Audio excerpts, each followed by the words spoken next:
हमारे हरि हारिल की लकड़ी। यह पद संकलित है क्षितिज कक्षा 10 की पुस्तक भाग अ में।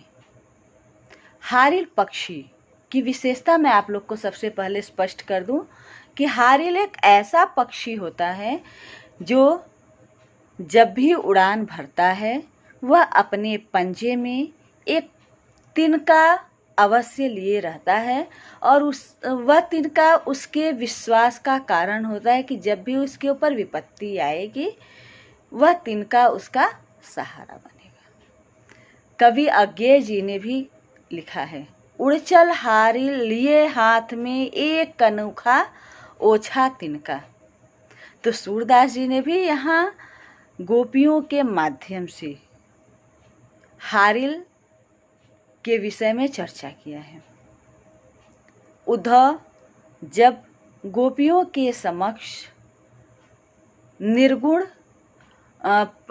निर्गुण भक्ति का संदेश लेकर आते हैं तो उस समय गोपियां उनके संदेश को सुनकर के जल भून जाती हैं और उन्होंने श्री कृष्ण के प्रति अपने एक निष्ठ प्रेम को व्यक्त करते हुए कहा है कि हे उद्धव, हमारे हरि तो हमारे लिए हारिल की लकड़ी के समान है।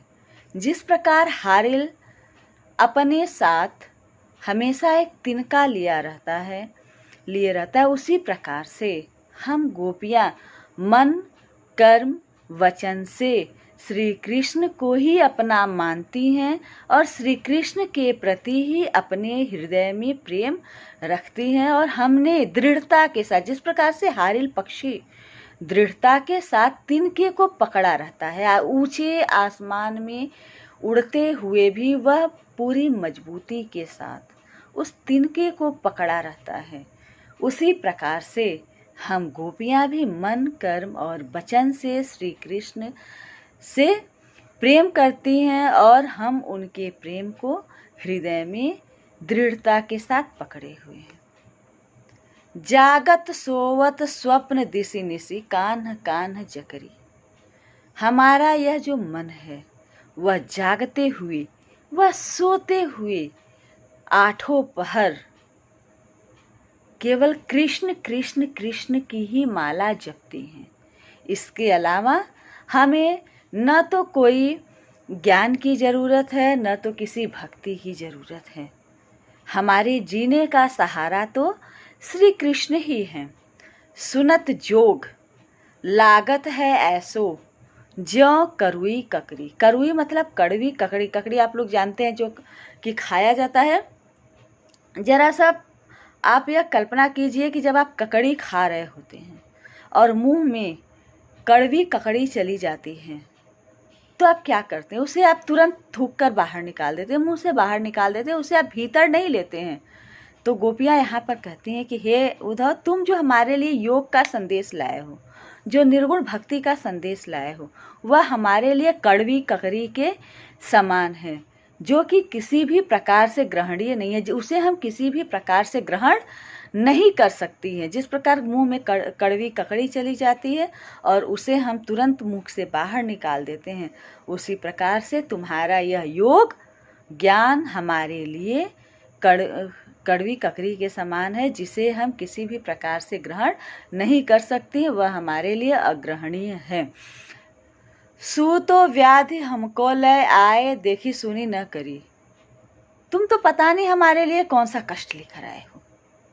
हे उद्धव, तुम यह निर्गुण भक्ति की बात कर रहे हो, योग की बात कर रहे हो।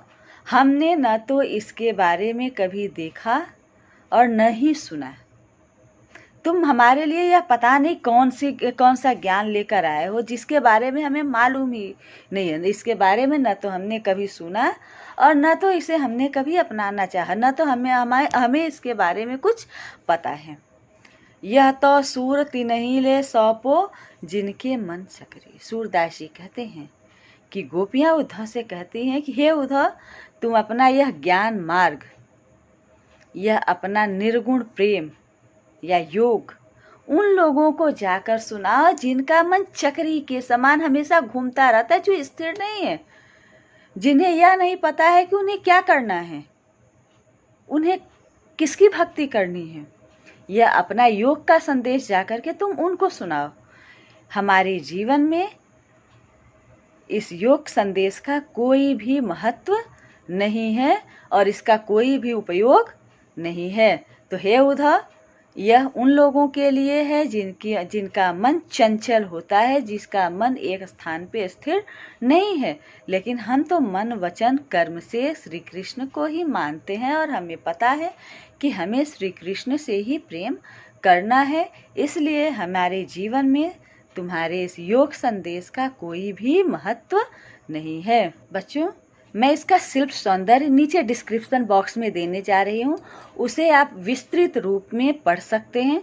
तब भी मैं आपको संक्षेप में इसके शिल्प सौंदर्य के विषय में बताती हूँ। इसमें गोपियों का प्रलाप, उनका कष्ट व्यक्त हुआ है। निर्गुण उपासना को उनके लिए बताया गया है जिनका मन चंचल होता है, स्थिर नहीं होता है। तीसरा, सुनत जोग लागत है ऐसो ज्यों करुई ककरी, इसमें उपमा अलंकार है। अनुप्रास और पुनरुक्ति अलंकारों का इसमें स्वाभाविक प्रयोग हुआ है। जगह जगह पर अनुप्रास अलंकार, पुनरुक्ति अलंकार का प्रयोग हुआ है।